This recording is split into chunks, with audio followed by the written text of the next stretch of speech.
Ayon sa naging ulat ng Sports on Air, ang liham ay naglalaman ng mga sumusunod na punto. Umaapela ang sumulat na huwag nang idamay ang mga kasamahang manlalaro ni Rene. Binigyang diin na ang mga natitirang kabataan ay dumaranas din ng labis na trauma sa pagkawala ng kanilang mga kaibigan at itinuturing na kapatid. Inalmahan ng sumulat ang mga natatanggap na pagbabanta sa buhay at panghuhusga sa mga manlalaro online, bago pa man lumabas ang opisyal na resulta ng imbestigasyon. Isang bukas na liham para sa anonymous na sumulat sa ina ni Rene. Para sa hindi nagpakilalang manunulat, ang sabi dito, walang magulang ang dapat na maglibing ng kanilang anak. Oo, sang-ayon kami riyan. Ngunit nang may buong paggalang, hindi mo alam kung ano ang pakiramdam ng mawalan ng anak. Madaling sabihan ang isang nagdadalamhating ina na mag-ingat sa kanyang mga salita. Binibigyang diin ng sumulat na bagamat may trauma na nararanasan ng ibang mga kabataang sangkot, hindi nito nabubura ang masidhing sakit na nararamdaman ng isang iniwang nawalan ng anak. May karapatan ang ina na malaman ang katotohanan sa likod ng mga nangyari. Hinihimok ng manunulat ang publiko na huwag lang tingnan ang kalagayan ng mga players o mga sangkot na kabataan, kundi bigyang halaga rin ang nararanasan ng pamilya ni Rene. Ang suporta ng publiko kay Ginang Butterbonia ay kusa at galing sa simpatya para sa isang anak na may mga pangarap at nagsisikap para sa kanyang pamilya. Nagbigay ang sulat ng mga mabibigat na katanungan para sa kabilang panig. Kung ang mga players ay biktima rin, bakit nananatiling tahimik ang kanilang mga magulang? Bakit walang nagrereklamo o nagsasampa ng kaso laban sa mga coach o mga nasa otoridad kung may mali talagang nangyari? At sa huli, kinwestiyon ng manunulat kung bakit hinayaan ang pamilya ni Rene na mangapa sa dilim. Sa halip na malinaw na paliwanag, tila naiwan silang naghahanap ng mga sagot sa napakaraming katanungan mula pa noong simula. Kinwestiyon ng pamilya kung bakit isang taong nasa ibang bansa ang tumawag sa ina ni Rene, gayong may mga coach at assistant coach na naroon sa team building. Nagtataka sila kung bakit hindi direktang tinawagan ang ina ni Rene agad-agad. May hinala ang marami na dahil si Rene ay galing sa mahirap na pamilya at isang scholar lamang, inakala ng mga nasa posisyon na hindi magkakaroon ng malaking atensyon ang kanyang kaso. Ayon sa pamilya, walang representative mula sa Ateneo ang personal na pumunta sa punerarya upang magpaliwanag o sumagot sa kanilang mga katanungan na lalong nagpapadagdag sa kanilang hirap at pighati. Binibigyang diin ng Post na hanggang ngayon ay naghahanap pa rin ng malinaw na sagot at hustisya ang pamilya ni Rene. Nabanggit din ang mga salita na kanyang ina na si Ginang Butterbone niya, "Nak, huwag mo silang patulugin," na nagpapahiwatig ng kanyang hiling na huwag patahimikin ang katotohanan.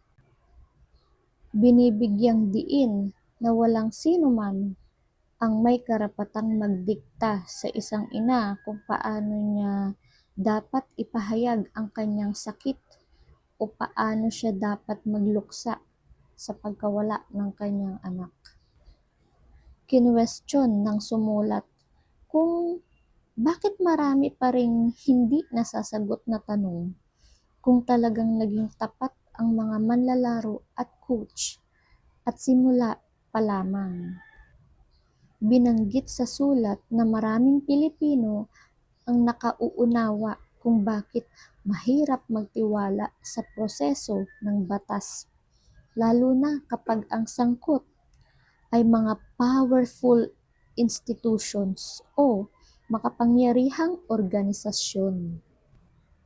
Hindi ito direktang pag-akusa, kundi isang pagsusumamo para sa katapatan.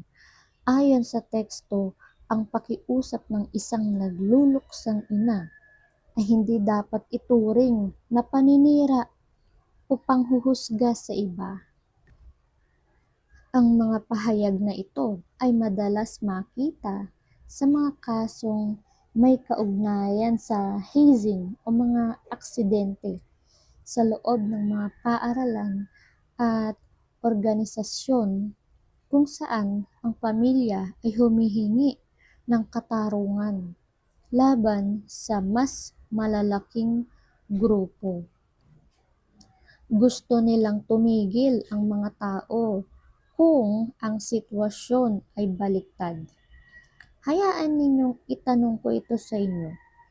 Kung si Rene ay naging anak nyo, tatanggapin nyo na lang ba ang mga tanong na walang kasagutan? O ipaglalaban nyo ang bawat posibleng sagot tungkol sa kung paano siya nawalan ng buhay?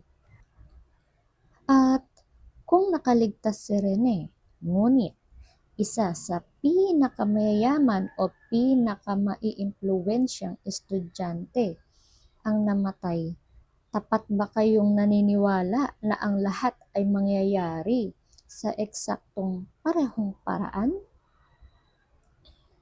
Maraming tao ang tapat na naniniwalang ang tugon ay magiging ibang-iba. Mangyaring huwag niyong diktahan ang isang nagdadalamhating ina kung ano ang dapat o hindi niya dapat gawin. Mayroon siyang bawat karapatan na humanap ng mga kasagutan. Mayroon siyang bawat karapatan na magtanong para sa katotohanan. At mayroon siyang bawat karapatan na humanap ng katarungan para sa anak na kanyang minamahal. Sinuportahan at sinamahan sa bawat laro, bawat sakripisyo at bawat pangarap. Ang katarungan para kay Rene ay hindi tungkol sa pagkapuot. Ito ay tungkol sa katotohanan.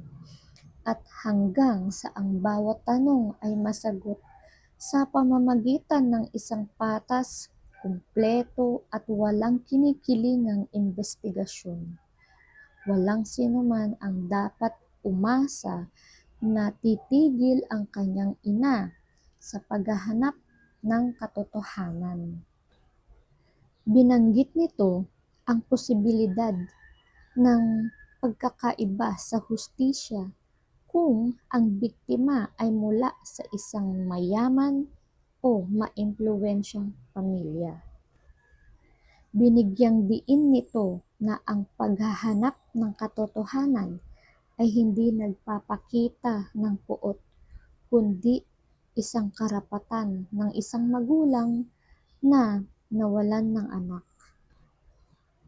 Hinihiling ng sulat ang isang malalim at patas na imbestigasyon bago masabing tapos na ang kaso. Ang tanong, bakit ipinadala ang anonymous letter?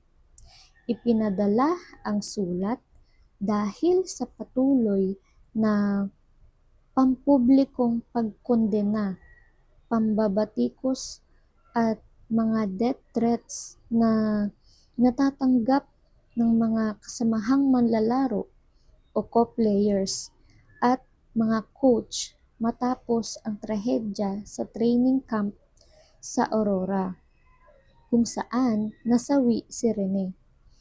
Nais ng sumulat na pakiusapan ang ina na patigilin ang matinding galit ng publiko laban sa mga batang manlalaro na kasalukuyan ding nakakaranas ng trauma. Batay sa mismong nilalaman ng sulat na inilabas ng Sports on Air, narito ang mga pangunahing pahiwatig at hiling nito sa kanya. Pakikiramay ngunit may pakiusap. Kinikilala ng sumulat ang matinding sakit at pagluluksa ng isang ina na nawalan ng anak. Gayunpaman, pahiwatig nito na sana ay huwag madamay ang kinabukasan ng iba pang mga kabataang manlalaro na itinuturing ding mga anak ng ibang magulang. At ang nagpadala ng liham ay nagpakilalang isang individual na malapit sa koponan ng basketball.